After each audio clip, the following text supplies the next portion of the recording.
ayan, para sa mga hindi pa nakakaalam at gustong masigurado kung ikakaltas ba talaga yung existing loan balance natin sa Pag-ibig kapag nag-file tayo ng calamity loan ngayon, ipapakita ko sa inyo itong aking portal sa Virtual Pag-ibig. So, ayan, mag-login lang tayo.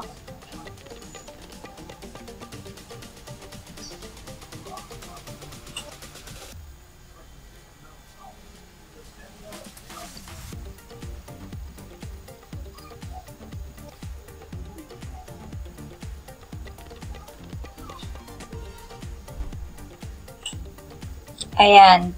Punta lang tayo dito sa home. Hanapin natin itong calamity loan. Ayan. Nakita nyo itong calamity loan. I-click nyo lang yan. And then, try nating mag-apply. So, ayan. Wala akong existing na calamity loan, pero meron po akong multipurpose loan. Ayan. Kung makikita nyo dito, hindi ko na i-click kasi pag naman in-apply ko, makikita nyo dito yung balance ko. So, ayan. Try natin i-apply now. Ayan. So, dito, sa taas, makikita natin itong loan term. So, kapag clinic natin yan, ayan, makikita na natin lahat yung naka-declared na state of calamity. But, unfortunately, ngayon ay puro Maguindanao pa yung nakalagay dito. Ayun, South Cotabato, kung nakikita nyo. So, wala pa yung updated na list. So, hindi muna natin yan i-click. Ayan, wala muna tayong ilalagay dyan. Papakita ko lang muna ito sa inyo. Ayan, and then dito, kung nakikita nyo itong total savings, ayan yung amount niya. 45,000. 28.29. And then, number of contribution. Then, dito, kung nakikita nyo itong loan entitlement. So, ayan. So, ito yung amount niya. Ayan. 40,525. And then, kung makikita nyo ito yung sinasabi ko sa inyo kanina. Yan. Less aggregate loan balance. Ito po kasi yung balance ko sa MPL ko. Kung nakikita nyo itong 10,327.57.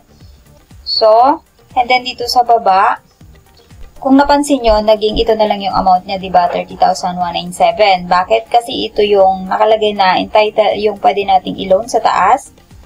Pero, ililess nila itong existing balance natin ito. Kaya, ito na lang yung natira. Pero, dito sa baba, dito sa desired loan amount, pwede naman nating ilagay yung amount na gusto lang natin. Like, for example, kung gusto nyo mas mababa dito sa loanable amount natin. Pero kung gusto nyo namang i-maximum, pwede nyo i-click lang dito yung maximum. Like, ito na kasi yung maximum. And then, kapag nilagay nyo yun, ito na yung magiging net proceeds niya. Pero may note pala dito sa baba. Yung net proceeds niya is subject to change based on the net pay confirmed by your employer. So, kung may employer tayo, pwede pa itong mabago. Ito kasi ay nakadepende din sa updated na hulog natin. So, kung halimbawa yung last na hulog natin ay hindi pa nakaposting,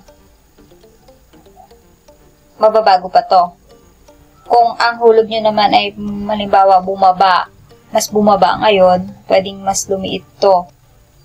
Parang katulad din ito dun sa salary loan dun sa isa kong video, na yung nakalagay dito sa net proceeds, hindi yun yung nakuha ko.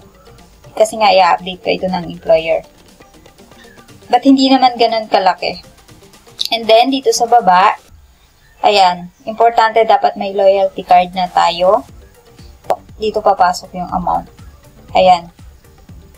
So, yung loyalty card ko kasi naka-link na. And then, ayan. Automatic na siyang lumabas kapag clinic ko yung account number.